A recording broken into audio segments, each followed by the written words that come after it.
அனைவருக்கும் அன்பின் வாழ்த்துக்கள்.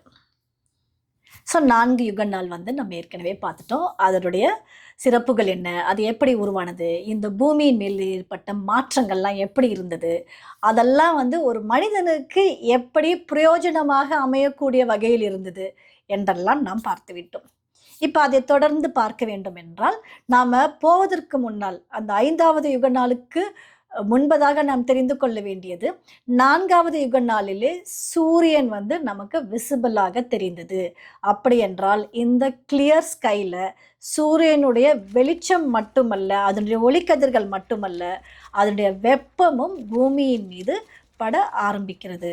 இப்படி வெப்பம் பட்டதென்றால் ஏற்கனவே இங்க வெட்லேண்டா இருந்தது, இப்பொழுது ட்ரைலேண்டாக மாறுவதற்கான சூழ்நிலையும் உருவாகிவிட்டது. அப்படி என்றால் நாம் தொடர்ந்து வாசிப்பது என்னவெனில் ஆதியாகமம் 1ஆம் அதிகாரம் 20ஆம் வசனம்.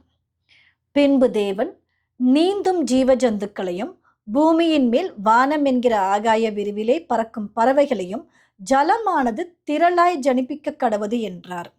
தேவன் மகா மச்சங்களையும் ஜலத்தில் தங்கள் தங்கள் ஜாதியின்படியே திரளாய் ஜனிப்பிக்கப்பட்ட சகலவித நீர் வாழும் ஜந்துக்களையும் சிறகுள்ள ஜாதி ஜாதியான சகலவித பட்சிகளையும் சிருஷ்டித்தார். தேவன் அது நல்லது என்று கண்டார். இங்கேயும் நாம் அறிவியல் படி பார்த்தோம் என்றால் முதலில் உயிரினம், வாழக்கூடிய உயிரினம் உருவானது நீரில்தான் அப்படின்றத நம்ம சயின்ஸ்லையும் படித்து தெரிந்து கொள்ளலாம்.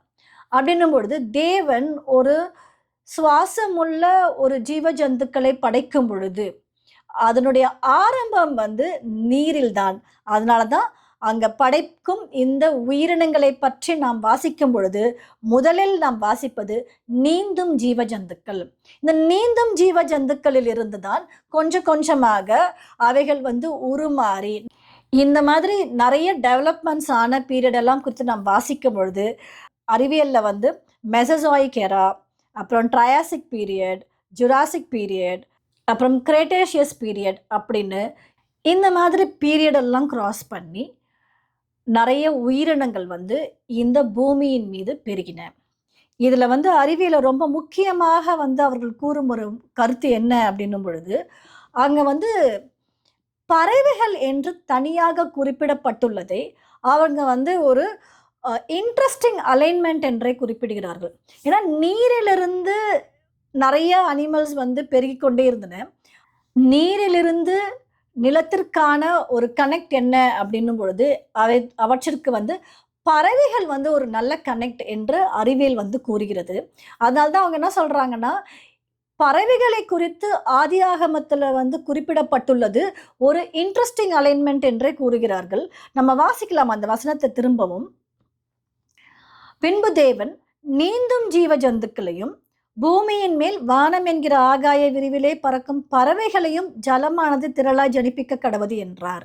அப்போ அந்த ஆர்டர்ல ஃபர்ஸ்ட் நீரில் வாழும் ஜீவஜந்துக்கள், அதற்கு பிறகு பறவைகள், அதற்கு பிறகுதான் 6ஆம் யுக நாளின் பொழுது மிருகங்களை தேவன் படைப்பதாக நம் 6ஆம் நாள்ல வாசிக்கிறோம். ஏன் அப்படின்னா எப்போ கார்பன் டை ஆக்சைடு உள்ளிழுக்கப்பட்டு ஆக்சிஜன் வெளியிடப்பட்டதோ அப்பவே இந்த ஜீவ ஜந்துக்கள் வாழ்வதற்கான ஒரு சூழ்நிலை உருவாகிவிட்டது. அந்த சூழ்நிலை உருவான பின்பு அது எங்கிருந்து கரெக்டா கொண்டு வரும் பொழுது மேட்சாக இருக்கும் என்று தேவனுக்கு தெரியும். அதனால நீரிலிருந்து ஆரம்பித்து அவைகள் பறவைகளாக மாறி அதற்கு பின்பு இந்த பூமியிலே பிராணிகள் உருவாயின என்று அறிவியல் கூறுவது வேதம் கூறுவதோடு ஒத்துப்போகிறது என்று நாம் தெரிந்து கொள்ளலாம். அதன் பின்பு 6வது நாளில் ஆதியாகமம் 1ஆம் அதிகாரம் 24ஆம் வசனத்திலே பின்பு தேவன் பூமியானது ஜாதி ஜாதியான ஜீவ ஜந்துக்களாகிய நாட்டு மிருகங்களையும் ஊரும் பிராணிகளையும் காட்டு மிருகங்களையும் ஜாதி ஜாதியாக பிறப்பிக்க கடவது என்றார். அது அப்படியே ஆயிற்று. இப்படியாக 6வது நாளில் பிராணிகளையும் அதாவது மிருகங்களையும், 6வது நாளின் முடிவின் பொழுது மனிதனும் தேவனுடைய சாயலாக படைக்கப்பட்டு இந்த பூமியில் ஒரு மனிதன் வாழ்வதற்கு என்னெல்லாம் அத்தியாவசிய தேவையோ அவைகள் அனைத்தையும் ஒன்றன் பின் ஒன்றாக எப்படி தேவன் உருவாக்கினார் என்பதை கூறுவதுதான் இந்த ஆதியாகமம் 1ஆம் அதிகாரத்தின் நோக்கம். இதுல ஏன் இவ்வளோ டீட்டெயிலா எழுதணும் என்று அவசியமில்லை. அவைகள் எந்த ஆர்டர்ல அவைகள் சிருஷ்டிக்கப்பட்டன என்பதை தேவன் நமக்கு நாம் எவ்வளவு தெரிந்து கொள்ள வேண்டுமோ அதெல்லாம் அவர் எழுதி வச்சிட்டாரு. மீதியெல்லாம் நம்முடைய வேலை.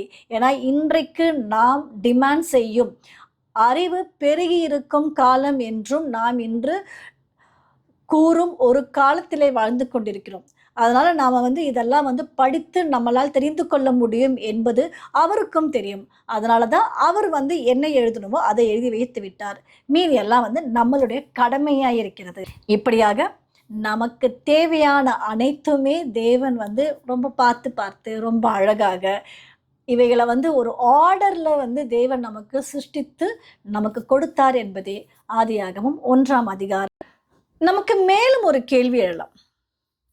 இந்த புக்கை எழுதியிருப்பாங்க. ஒரு புக்கோட ஆரம்பத்திற்காக ஒரு ஸ்டார்டிங் பாயிண்டா ஒரு பூமி உருவான கதையிலிருந்து ஆரம்பித்து அப்படியாக ஒரு புக்கு எழுதியிருக்கலாம் அல்லவா அப்படின்னு ஒரு கேள்வி எழும்பின சமயத்துல நாம என்ன பார்க்கணும் அப்படின்னா, இந்த புக்கை எழுதுனது மோசே தீர்க்கதரிசி. மோசஸ் அவர் தான் எழுதினாரு. அவர் எழுதினது மனிதன் படைக்கப்பட்ட பின்பு ஒரு 2000 வருடங்கள் கழித்து தான் அவர் இந்த புத்தகத்தை எழுதுறார். அப்படி அவர் எழுதும்போது அவருக்கு இதை யார் வழி வழியா சொல்லியிருப்பாங்க அப்படின்னும் பொழுது நமக்கு அதுல ஒரு டவுட் இருக்கு. ஏன்னா கொஞ்சம் ஃபேட் ஆயிட்டு இருக்கும். அப்படியெல்லாம் இல்லாம அவர் உள்ளதை உள்ளபடியே ஒரு கரெக்டான ஆர்டர்ல, இன்னைக்கு அறிவியல் இப்படித்தான் இந்த பூமி உருவானது என்று இவங்க ஆராய்ச்சி செய்து வைத்திருக்கும் இந்த ஆர்டர் படி கரெக்டா அன்னைக்கு அவர் எப்படி எழுதியிருப்பார் அப்படின்னும் பொழுது அது தேவனுடைய பரிசுத்த ஆவியின் ஏவுதலால் எழுதப்பட்டதை ஒழிய வேறு எவ்வாறும் எழுதியிருக்க முடியாது. அது அவருடைய கற்பனைக்கே எட்டாத ஒரு விஷயம். அதனால அவர் அவருடைய கற்பனையில எழுதியிருப்பாரானா கண்டிப்பாக அவர் அப்படி எழுதியிருக்க முடியாது. இது தேவனுடைய பரிசுத்த ஆவியினுடைய ஏவுதலால் மட்டுமே எழுதப்பட்ட ஒரு புத்தகம் என்பதை நாம் புரிந்து கொள்ள வேண்டும்.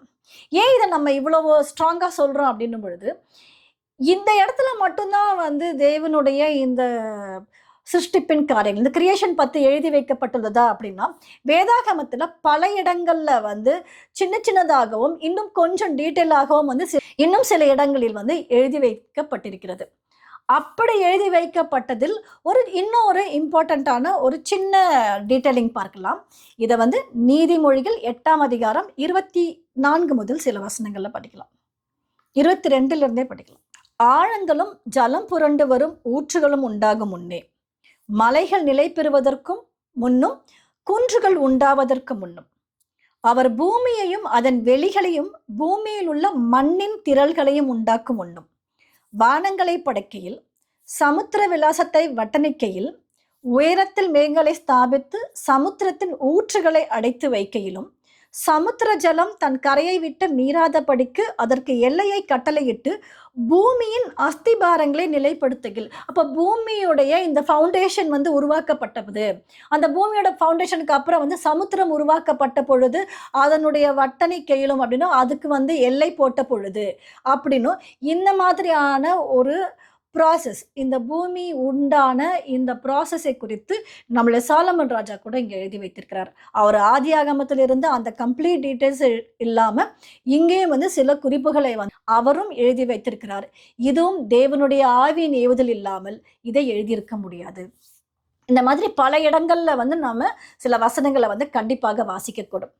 அப்புறமா நம்ம பார்க்க போறது ரொம்ப இன்ட்ரெஸ்டிங்கான ஒரு காரியம் என்னன்னா, இந்த கிரியேஷன் சீரீஸ் நாம் ஆரம்பித்த பொழுது பிக் பேங் தியரியில இருந்து ஆரம்பித்தோம். பிக் பேங் என்பது என்ன? இந்த பிரபஞ்சம் விரிவடைந்து கொண்டே செல்கின்றது. இதுதான் பிக் பேங் தியரி. இந்த பிக் பேங் தியரி கூடவா பைபிள்ல இருக்கு அப்படின்னும் பொழுது வாசிக்கலாம். சங்கீதம் 8ஆம் அதிகாரம் 3ஆம் வசனம். உமது விரல்களின் கிரியையாகிய உம்முடைய வானங்களையும் நீர் ஸ்தாபித்த சந்திரனையும் நட்சத்திரங்களையும் நான் பார்க்கும்போது. சங்கீதம் 19ஆம் அதிகாரம். வானங்கள் தேவனுடைய மகிமையை வெளிப்படுத்துகிறது, ஆகாய விரிவு அவருடைய கரங்களின் கிரியையை அறிவிக்கிறது. இப்ப இங்க இருக்கிற இந்த ஆகாய விரிவு என்ற இந்த வார்த்தை தான் 4ஆம் யுக நாளின் சூரியன் சந்திர நட்சத்திரங்களை தோன்றின பொழுது உபயோகப்படுத்தப்பட்ட வார்த்தை. நம்ம அந்த வசனத்தை மீண்டுமாக படிக்கலாம். ஆதியாகமம் 1ஆம் அதிகாரம் 14ஆம் வசனம். பின்பு தேவன் பகலுக்கும் இரவுக்கும் வித்தியாசம் உண்டாகத்தக்கதாக வானம் என்கிற ஆகாய விரிவிலே சுடர்கள் உண்டாக கடவுது. அப்படியே கண்டினியூஸா படிக்கும் பொழுது தேவன் அவைகளை வானம் என்கிற ஆகாய விரிவிலே வைத்தார் என்று நாம் படிக்கிறோம். இப்ப இந்த ஆகாய விரிவு என்ற இந்த வார்த்தையுடைய எபிரேய வார்த்தை ராக்கா என்பதாகும். ராக்கா என்றால் என்ன அர்த்தம்? Make broad, spread broad, spreading, spread over, stretch என்று அர்த்தம். அப்படின்னும் பொழுது தேவனுடைய விரல்கள், தேவனுடைய கரங்கள் என்று நாம் எங்கு வாசித்தாலும் அது தேவனுடைய வல்லமையை வெளிப்படுத்தும் வார்த்தைகள். அப்படியாக இந்த வானம் என்கிற ஆகாய விரிவு, இந்த எக்ஸ்பான்ஸ் ஆஃப் ஏர் இல்லையா, அதோடைய மீனிங்கே ஸ்ட்ரெச் இல்லைன்னா make a broad, spread a broad, ஹேமட் என்பதான பொருள். அப்படி பார்க்கும் பொழுது இது இந்த ஆகாயம் இந்த தேவனுடைய கரங்களின் கிரியை இன்று விரிவடைந்து கொண்டே செல்கின்றது அப்படின்றத தான் இங்க குறிக்கிறது. இதை தான் அறிவியல் இந்த பிரபஞ்சம் விரிவடைந்து கொண்டே செல்கின்றது அப்படின்னு அறிவியலை நம்ம பார்க்கிறோம். தேவனுடைய கரங்களின் கிரியை தான் இந்த கம்ப்ளீட் பிரபஞ்சம், இந்த யூனிவர்ஸ் எல்லாமே தேவனுடைய கரங்களின் கிரியை தான். அவருடைய ஒரு விரலில் ஆரம்பித்தது தான் இந்த வானம், இந்த பூமி, இந்த நட்சத்திரம், நம்ம பார்க்கும் அனைத்துமே அவருடைய கரங்களின் கிரியை என்று நாம் புரிந்து கொள்ள வேண்டும். அப்படியாக அது என்ன ஸ்டேஜில் இருக்குன்னா அது விரிவானது, அது எக்ஸ்பான்ஸ் ஆகுது அப்படின்றது தான் இன்னைக்கு அறிவியல் கண்டுபிடிக்குது. இதை நமக்கு தேவன் ஆகாய விரிவு என்ற ஒரே வார்த்தை, இது தமிழ்லையும் ரொம்ப பியூட்டிஃபுல்லான ஒரு டிரான்ஸ்லேஷன் தான். ஆகாய விரிவு, இது விரிவடைந்து கொண்டே செல்கின்றது என்பது தான் இன்னைக்கு அறிவியல் கூறும் உண்மை.